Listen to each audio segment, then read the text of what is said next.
All 23 supervisors are present.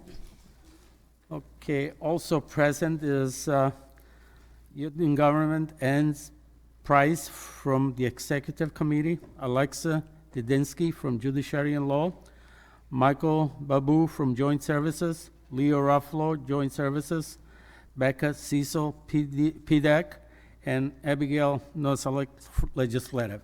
Welcome here.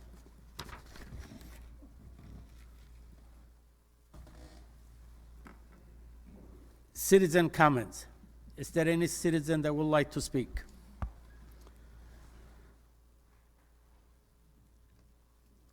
Please state your name and address for the record.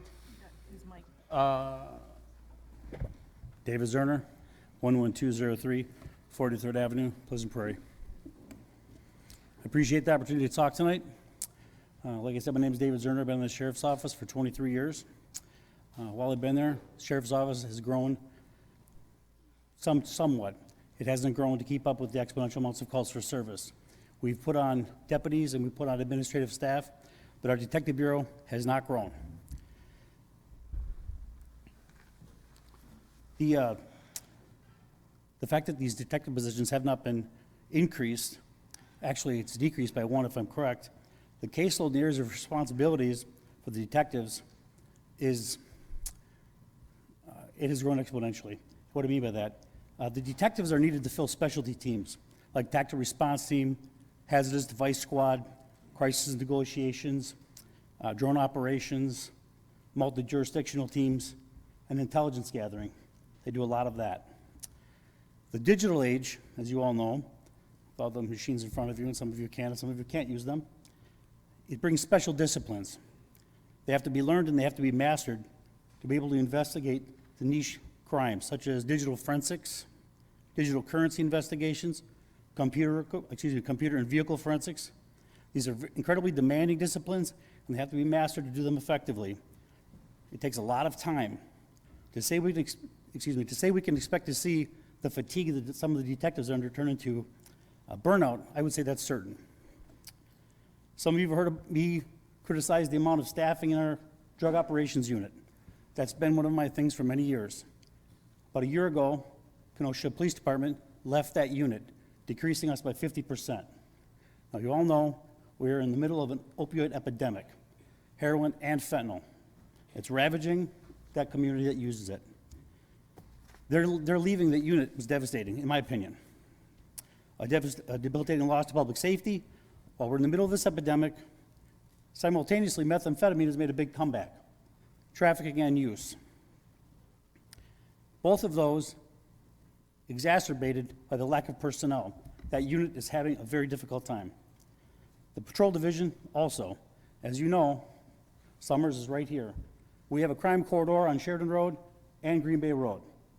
We're doing high-speed chases almost every day. I'm a supervisor in first shift patrol. It's nothing like it was 20 years ago. These are very difficult cases. It's crucial to investigate the crimes, and the detectives are frequently called out to assist with those chases, the gang units, the violence, things of that nature. I want to tell you all that I appreciate the opportunity to speak tonight, and I'm asking you to come together and fund all these positions for the Sheriff's Office. Public safety is a critical time right now, and I'm here to tell you we need these spots, and I'm asking you to fund them. Thank you. Thank you. Any other citizen comments? Any other citizen comments? Any other citizen comments? Citizens' comments are closed. Okay, we'll now move with the presentation of the Kenosha County 2023 budget by Supervisor Rose. Supervisor Rose. All right, thank you, Mr. Chairman, and we appreciated the comments made by Mr. Zorner momentarily ago, and I can say this about the budget that the committee endorsed for the Sheriff's Department. We have supported what the Sheriff has requested. We didn't subscribe to the proposition that we're going to defund the Sheriff's Department. We endorsed the capital budget that was presented, and we endorsed the additional positions that Mr. Zorner referred to. But let us begin here this evening with the budget summary, and I left a copy of it on your desk for reference purposes, and I think it's a good reference when people ask, well, what did the county board do with the finances this year? And you can, if you don't recall, this is a very good summary that was put together by the staff of the finance department. The committee, I think, had a very good discussion, a lot of input, some disagreements on some issues, but in the end, by a unanimous vote, endorsed the budget that was presented and amended and revised by the committee. So it comes to you with this entire support of the committee. There are certain things that people do disagree on. No committee is going to endorse every single thing that is presented to it, but I think we are quite unified in the proposition that this budget includes a levy increase of only 1.56% for the forthcoming year, with the exception of those years where we had zero because of the general economy. This is certainly one of the very lowest budgets presented, slightly lower than what the county executive presented to us, and her budget was 1.9, and as you can see, just to reiterate, our presentation here is 1.56. If you look back over the last 12 years, the average was only 2.1%. So I think that's very much a credit to this board and the governance by the administration. What are taxes on a median valued home? A home that's valued at $271,000. That's the current median value. I think that's the highest in the county's history. Is a decrease of some $18.45. $100,000 is a tax of $361.09, or a decrease of $6.81. Again, the median price home, if somebody asks, what is the decrease? It's $18.45 on the median. We're certainly going in the right direction. Equalized value is really an astonishing all-time high, and I would emphasize this, the equalized value of a value increase over $3 billion. $3 billion, that's the best report increase that we've had, I believe, in the history, again, of Kenosha County. That's city and village, and that's TID out. So that's the direction that we certainly want to go when these TIDs are organized. Two of them are out, one in the city, one in the village, and that's increases 17.5% here. So we've had a lot of new construction as well, and all of this boils down to equalized value of increase of over $3 billion. So that's something that you can go back to your constituents and proudly proclaim. The equalized value for the 9-year average was an increase of 6.8%. This year it's some 17.5%. So this has been a very, very good year. The mill rate for the county has decreased for the last 9 consecutive years.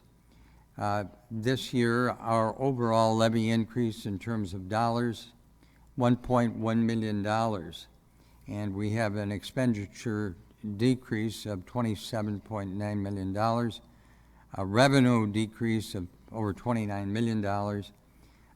And there's some, we also can point that sales taxes have, again, increased for the Kenosha County. So if people are purchasing here, purchasing in the county, it adds up to a tax revenue increase of $2.3 million. The overall personnel costs for the county are almost $4 million, 3.9%. This includes salary increases, health insurance increases, as well as workers' compensation increases. We have a net increase of employees of only 1/3 of one employee, and that's done by 10.5 positions added and 10.2 positions eliminated. So we have a net increase of 1/3 of a person there. The personnel increases in the budget include sheriff's deputy increases. We have a contract here to consider tomorrow night, and we have some capital expenditure decreases and debt service increases. So going back to where are these changes, the sales tax increase, $2.3 million. We have ARPA funds being utilized in this budget, as well as increases in federal and state revenues, and decreases. If you recall, the health division is being decreased annually, and that's decreased this year by some $300,000 from the city of Kenosha. There are also collection decreases in children and family services. Next, we take a look at county capital improvements. These are things that are bonded for. $19.5 million bonding for $27.6 million in capital expenditures, with $8.1 million funded by grants, intergovernmental revenue, and some reserves. $8.6 million of public works, highway division capital expenditures, road engineering, and other costs attributed. $4.5 million in public works for capital expenditures, including a KCDC heating, ventilating, air conditioning replacement, and a generator. $4.2 million of public works, highway division expenditures for transportation infrastructure, paving some 15 miles. We used to have a goal of 13 miles, now it's 15 miles annually. We will do that this year, this coming year. $1.4 million of public works, highway division capital expenditures for vehicles and other equipment. In the golf division, we have $2.5 million public works golf division expenditures funded with the golf fund reserves, which are their reserves, not the Kenosha County government reserves. That includes a $1.9 million golf course improvement as well. Taking a look at Brookside, $2 million of capital expenditures, a $1.57 million generator there is included. In the Sheriff's Department, there are capital improvements of $1.9 million.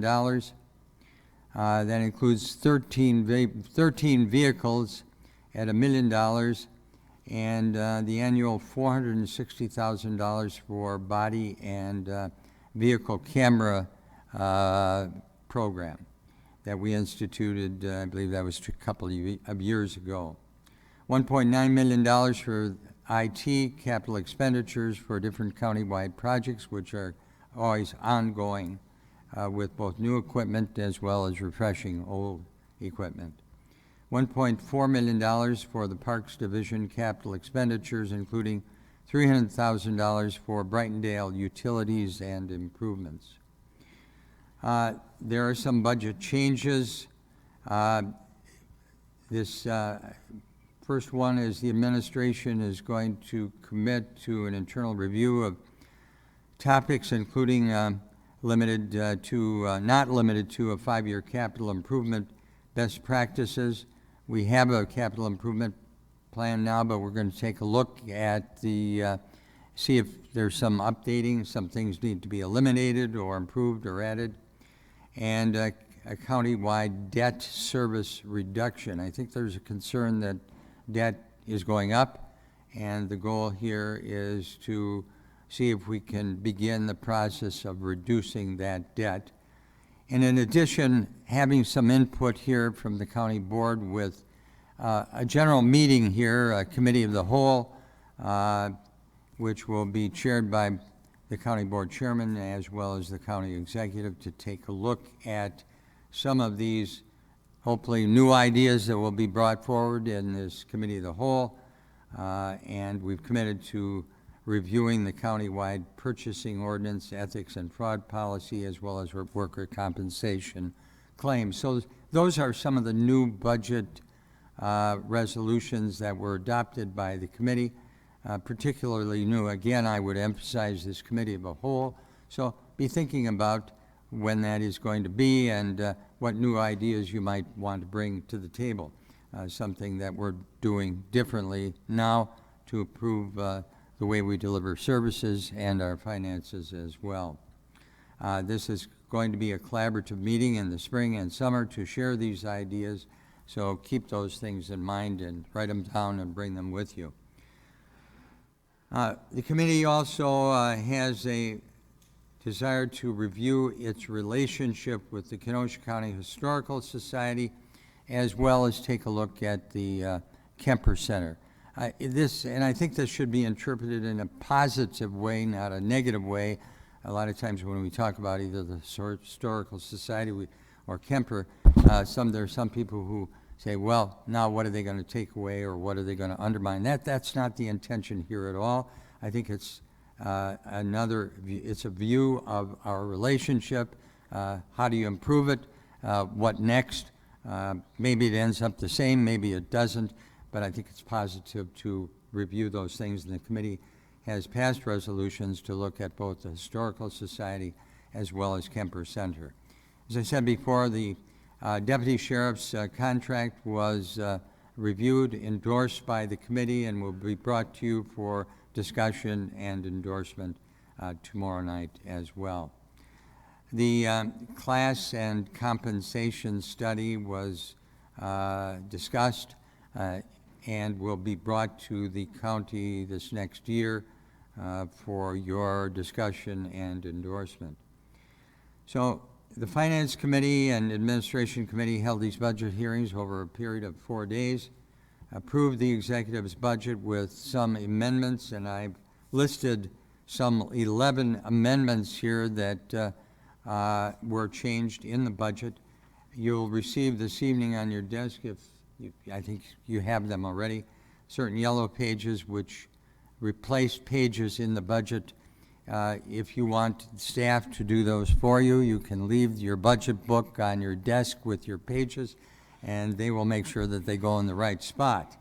The changes in the budget I would bring to your attention: Sheriff's budget in the amount of $356,000 increase. Treasurer's budget, $50,000 increase in revenues. Interest rates are up, as you know. UW Extension budget, $44,900 decrease in expenditures. Planning Development, a $19,000 increase in revenues. Parks budget, $50,000 decrease in expenditures. Highway Department, $129,517 decrease as a result of the elimination of one position. Revision to the Highway Department, a $50,000 increase in revenues. Facilities budget, $141,651,000 decrease because of an elimination of a position. Health Department decrease in expenditures of $68,287. Brookside budget decrease of $317,756, and a revision to workers' compensation insurance budget by a $25,000 decrease in expenditures. So I think all of this adds up to something substantial. That's what these yellow pages are on the desk. Also, tomorrow night we'll bring to you 3 bonding resolutions. Over $16.1 million for the 2023 capital projects. So there's things we've endorsed to be purchased, to be done in 2023. For CABA, over $2 million economic development bonding, but we're only going to draw on that $250,000 for the High Impact Fund for 2023. The balance is available, so if it's necessary to be used, the initial resolution, which we hope you will endorse tomorrow night, will authorize additional ones for additional years. So again, this forthcoming year, it's $250,000. There is also in the budget $350,000 for the Uptown Project, 22nd Avenue, which was largely burned down, which is being redeveloped. $350,000 toward that coming from our reserves. And finally, we have $19.5 million for major road improvements on highways K and W. All of that will not be used in 2023, but this will be authorized. I believe it is anticipated some $850,000 will be used for K and W for 2023, with the balance there for expenditure for the forthcoming years. So we have a AAA rating. I think the board and the committee is committed to retaining that AAA rating with Standard & Poor's, and we're going to certainly push for a AAA rating with Fitch, which is now AA+, and we think that this budget and these ideas are committed to maintaining the AAA and increasing the AA+ at Fitch to AAA. Thank you. Thank you, Supervisor Rose. Do we have a motion to adjourn? Moved by Supervisor Rodriguez, second by Supervisor Stuck. All in favor? Aye. Opposed? Okay.